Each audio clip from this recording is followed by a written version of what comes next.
जी हाँ दोस्तों, आपने सही पढ़ा। मैंने इंडियन ड्रॉप शिपिंग को आज क्विट कर दिया है। दोस्तों, इसके पीछे बहुत सारे रीजंस थे। तो सबसे पहले मैं अपनी स्टोरी बताता हूँ आपको, और उसके बाद आपको सभी रीजन बताता हूँ। ठीक है। तो मैंने लगभग 1.5 साल हो गए मैं इंडियन ड्रॉप शिपिंग कर रहा था। ठीक है, ऑर्गेनिक करता था और फिर बाद में एड्स में भी स्विच हो गया था। तो मेरा एक इंस्टाग्राम पर पेज था, तो अभी भी है। तो उस पेज पर मैं अब अफिलिएट मार्केटिंग करता हूँ, ड्रॉप शिपिंग नहीं करता। तो उस पेज के थ्रू मैं हमारे ड्रॉप शिपिंग स्टोर के प्रोडक्ट को प्रमोट कर रहा था। तो ऑर्गेनिकली मैंने 1.5 साल में इंडियन ड्रॉप शिपिंग के थ्रू लगभग 35 लाख का रेवेन्यू जनरेट किया था। ठीक है।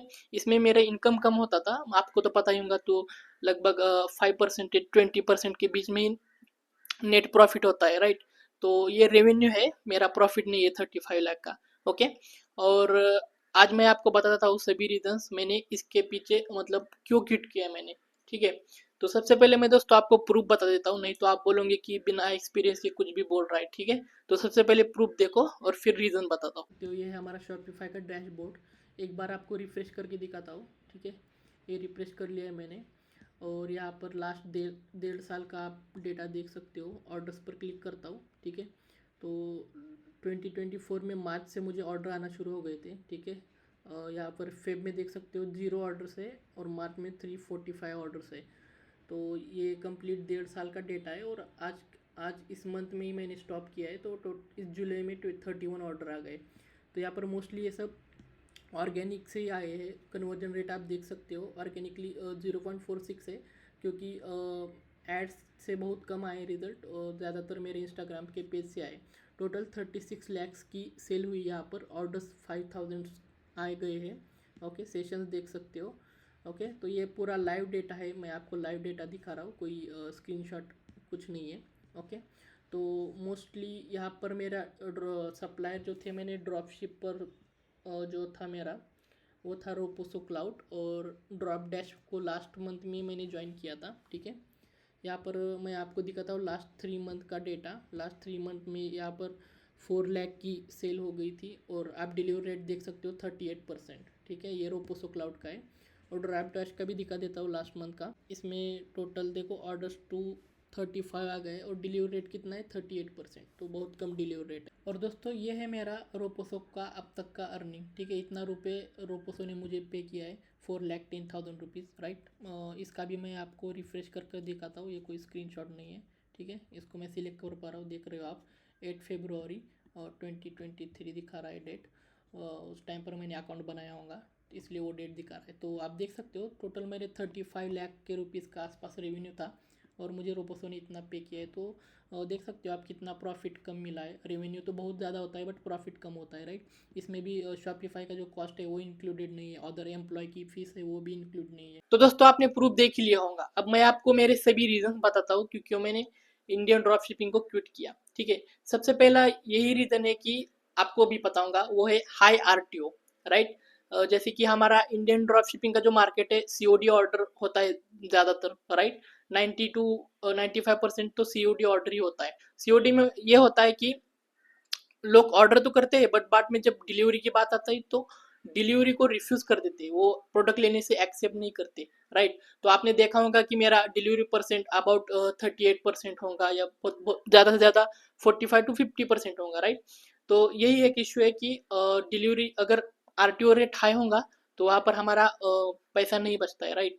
क्योंकि ज़्यादातर प्रोडक्ट अनडिलीवर हो जाते हैं, और जो डिलीवर नहीं होता है उसका भी हमें एक्स्ट्रा चार्ज देना पड़ता है। जो ड्रॉप शिपिंग करते हैं इंडियन ड्रॉप शिपिंग, उनको पता होगा कि आरटीओ आता है तो प्रॉफिट तो नहीं मिलता, बट उसका हमें आरटीओ का एक्स्ट्रा चार्ज होता है, जैसे कि 70 रुपीज़ 72। अब आप कौन से सप्लायर के थ्रू कर रहे हैं उसके ऊपर होता है। जैसे कि मैं रोपोसो क्लाउड और ड्रॉप डैश से करता था, तो रोपोसो क्लाउड में अभी 74 रुपीज़ हो गए, और ड्रॉप डैश वाले 70 रुपीज़ चार्ज करते हैं आरटीओ का। तो आरटीओ की वजह से मेरा बहुत सारा लॉस हो रहा था। लॉस तो नहीं बोलूँगा, बट ज़्यादा प्रॉफिट नहीं हो रहा था। तो यही मेन रीज़न है, राइट। तो पहला हो गया हाई आरटीओ। अब दूसरा रीज़न ये है कि low quality of product, right. जैसे कि ये ड्रॉप शिपिंग प्रोडक्ट्स होते हैं, चाइनीज प्रोडक्ट होते हैं मैक्सिमम, तो इनकी क्वालिटी उतनी अच्छी नहीं होती है।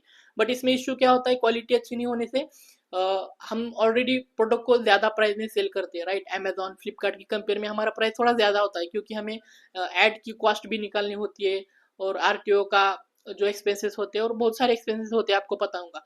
तो इस एक्सपेंस को निकाल कर हमें प्रॉफिट मार्जिन रखना होता है लास्ट में। तो इसलिए हम थोड़ा ज़्यादा प्राइस पर लिस्ट करते हैं। बट इशू क्या होता है कि प्राइस बहुत ज़्यादा होता है और क्वालिटी जो है उसकी थोड़ी लो होती है। तो इसके बहुत सारे जो है कस्टमर के हमें रिटर्न के ये आते हैं कि हमें प्रोडक्ट तो अच्छा नहीं मिला है, पैसे इतने दिए। तो वो भी एक इश्यू है कि प्रोडक्ट की क्वालिटी लो है। तो प्रोडक्ट की लो क्वालिटी होने से रिटर्न बहुत सारे आ रहे थे और सपोर्ट भी देना पड़ रहा था अलग से कि कस्टमर को रिटर्न कैसे करना है, क्या करना है, रिफंड कैसे मिलेगा। तो ये सपोर्ट भी देना पड़ता है आपको। ऐसा नहीं कि सिर्फ प्रोडक्ट सेल करते जाओ, आपको सपोर्ट भी देना पड़ेगा वहाँ पर, राइट। तो क्वालिटी अच्छी नहीं थी और जो इलेक्ट्रॉनिक के प्रोडक्ट थे उसमें 50% तो खराब ही प्रोडक्ट डिलीवर हो रहे थे कस्टमर को। तो कस्टमर का एक बार उनके साथ अगर आपका एक्सपीरियंस अच्छा नहीं रहेगा तो वो बाद में आपकी शॉप से ऑर्डर भी नहीं करते, राइट। तो यही है कि लो क्वालिटी प्रोडक्ट थे। प्रोडक्ट की जो इलेक्ट्रॉनिक के प्रोडक्ट जो थे बहुत सारे डिफेक्टिव प्रोडक्ट थे। तो बाद में मैंने इलेक्ट्रॉनिक के प्रोडक्ट को अवॉइड ही किया था मैक्सिमम, क्योंकि क्या फ़ायदा अगर अच्छा प्रोडक्ट डिलीवर नहीं हो रहा है तो, राइट। तो लो क्वालिटी प्रोडक्ट थे। तीसरा इशू ये था कि सपोर्ट देना पड़ रहा था। जैसे कि हम क्या करते थे कि कस्टमर से कॉल करके पूछते थे कि आपने ये ऑर्डर किया है, आपका ऑर्डर कंफर्म करना है या कैंसिल करना है, क्योंकि कैश ऑन डिलीवरी ऑर्डर है ना। अगर वो आरटीओ में जाएगा तो उसका हमें एक्स्ट्रा पे करना होता है। तो आरटीओ ना जाए इसलिए हम कस्टमर को खुद कॉल कर कर पूछते थे, राइट। तो ये पूछने के लिए हमें एक अलग से एक एम्प्लॉय लगता था कि कॉल करके उसको पूछना है ऑर्डर कंफर्मेशन के लिए, एनडीआर कॉलिंग के लिए। अगर प्रोडक्ट डिलीवर नहीं हुआ तो क्यों नहीं हुआ, उसको वो भी पूछना होता है। तो वो उसके लिए हमें कॉलिंग के लिए एक अलग से बंदा रखना पड़ रहा था, राइट। तो ये थर्ड रीजन हो गया, राइट। फोर्थ रीजन ये है कि सप्लायर पर अच्छी डिपेंडेंसी बहुत सारी होती है, राइट। तो सप्लायर इंडिया में जो जितने भी सप्लायर है आपको कोई डिपेंडेंट नहीं मिलेगा, क्योंकि कुछ ना कुछ तो उनके में फ्लॉज होता ही है। जैसे कि मेरे केस में क्या हो रहा था कि प्रोडक्ट ऑर्डर्स तो आ रहे थे बट सप्लायर शिप ही नहीं कर रहे थे, क्योंकि उनके पास बैकग्राउंड में जो है स्टॉक ही खत्म हो गया था। बट उन्होंने उनके डैशबोर्ड पर लिस्ट किया था कि इतना इतना स्टॉक है, बट हमने ऑर्डर्स लाया तो फिर वो बाद में शिप ही नहीं कर रहे, बोल रहे कि आउट ऑफ स्टॉक हो गया, ये हो गया। तो उनके बहुत सारे इश्यूज होते। बट आपका आपकी कंपनी है, कस्टमर आपको पहचानता है, वो आपको ही कंप्लेन करेगा कि अभी तक प्रोडक्ट क्यों नहीं आया, मैंने ऑर्डर किया था। तो इस रीजन की वजह से, जैसे कि अगर बहुत सारे दिन लगा जाते हैं, 4-5 दिन में प्रोडक्ट आप शिप नहीं करोगे।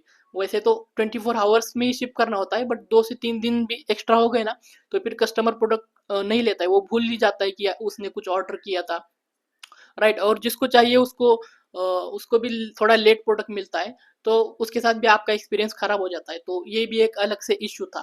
फिफ्थ वाला रीजन ये था दोस्तों कि इसमें जो है मुझे टीम की जरूरत थी। जैसे कि इसमें बहुत सारे टास्क इन्वॉल्व होते हैं, जैसे कि प्रोडक्ट को रिसर्च करना, राइट, उनके एड्स बनाना, प्रोडक्ट का पेज बनाना, और कैंपेन्स को डेली मैनेज करना। अगर आप एड्स के थ्रू कर रहे हैं, फेसबुक एड्स हो गया, यूट्यूब एड्स हो गया, राइट। तो अगर आप एड्स के थ्रू कर रहे हैं तो आपको बहुत सारी चीज़ें देखनी होती है। और उसके बाद ये सारी चीज़ें देखने के बाद आपको अलग से कस्टमर सपोर्ट भी देना पड़ता है। तो इसमें बहुत सारे, मतलब कम से कम 2 से 3 लोग तो लग ही जाएंगे। अगर आप स्टार्टिंग में कर रहे हैं तो अकेले कर सकते हैं, बट एक बार ज़्यादा ऑर्डर्स आने लग जाएंगे ना तो आप एक्सॉस्ट हो जाएंगे, क्योंकि बहुत सारा आपको डेली का टास्क करना होता है, राइट। तो इसके लिए एक अलग से टीम लग रही थी। और अगर आपको स्केल करना है ना तो आपके पास पैसे तो होने ही चाहिए। बिना पैसे का तो ड्रॉप शिपिंग में काम ही नहीं चलता है। अगर आप ऑर्गेनिक कर रहे हो तो ठीक है, बट ऑर्गेनिक में भी आरटीओ ज़्यादा आएंगे तो फिर आपका मतलब उतना कुछ ज़्यादा प्रॉफिट नहीं बनेगा आपका ऑर्गेनिक में भी। और अगर एड्स के थ्रू कर रहे हैं तो आपको प्रॉपर ऑप्टिमाइज करना ही पड़ेगा। सपोर्ट टीम रखनी पड़ेगी, प्रोडक्ट रिसर्च टीम रखनी पड़ेगी, प्रोडक्ट पेज डिजाइनिंग टीम रखनी पड़ेगी, और बहुत सारे इसमें ये होते हैं। तो मुझे यहाँ पर टीम ज़्यादा लग रही थी, क्योंकि अभी तो फिलहाल मैं और मेरी सिस्टर ही, हम दोनों ही काम कर रहे थे। तो चल जा रहा था, बट हमें ऐसा हो रहा था कि हम जितना पैसा डाल रहे उतना ही मिल रहा है और ज़्यादा कुछ नहीं मिल रहा था। मतलब लॉस में तो बिल्कुल भी नहीं थे, बट फिर भी हम जितना डाल रहे उतना ही मिल रहा था। प्रॉफिट नहीं हो रहा था। 35 इन्वेस्ट किया तो 40 मिल रहा था, 5000 रुपीज का प्रॉफिट, तो क्या फायदा इसका, राइट। टीम ज्यादा लग रही थी और इन्वेस्टमेंट भी इसमें जरूरी था, राइट। नेक्स्ट रीजन ये था कि दोस्तों मेरा ज्यादातर इंटरेस्ट है कंटेंट क्रिएशन में। इसके पहले भी मैंने बहुत सारे इंस्टाग्राम पर और यूट्यूब पर वीडियोस बनाए, बहुत सारे वीडियोस नहीं चले, तो मैंने ड्रॉप शिपिंग के लिए स्विच किया था।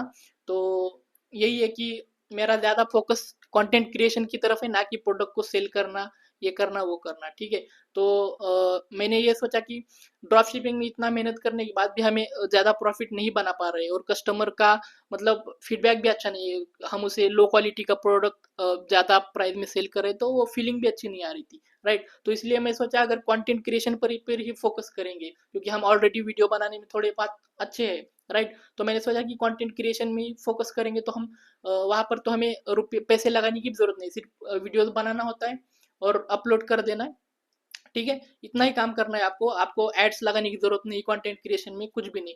तो इसलिए मैं सोचा कि क्यों ना ड्रॉप शिपिंग को पॉज कर कर अब पूरा कंटेंट क्रिएशन में ही अपना फोकस किया जाए।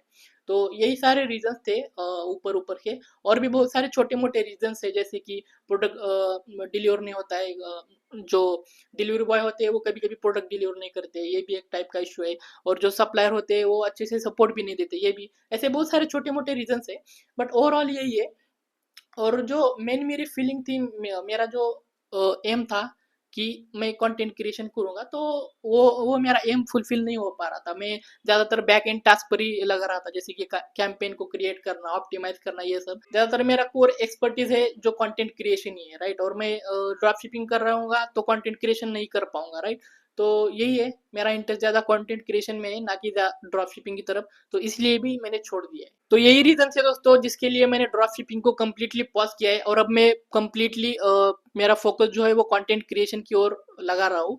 आपके भी अभी जो कुछ भी क्वेश्चंस होंगे आप कमेंट में मुझे पूछ सकते हैं, मैं उस पर आपको रिप्लाई दूंगा, या हो सके बहुत सारे क्वेश्चंस होंगे तो नेक्स्ट वीडियो में उसका जो है आंसर भी दे पाऊंगा, ओके। आपको अगर वीडियो पसंद आया तो पता ही होंगे कि क्या करना होगा, सब्सक्राइब करो, मेरा पहला वीडियो है। अगर आप इस पर मुझे ज़्यादा व्यूज़ आते हैं तो मैं आगे भी इस सेम टॉपिक पर वीडियोस बनाऊंगा, ठीक है। ओके, मिलते हैं दोस्तों अगली वीडियो में, थैंक यू।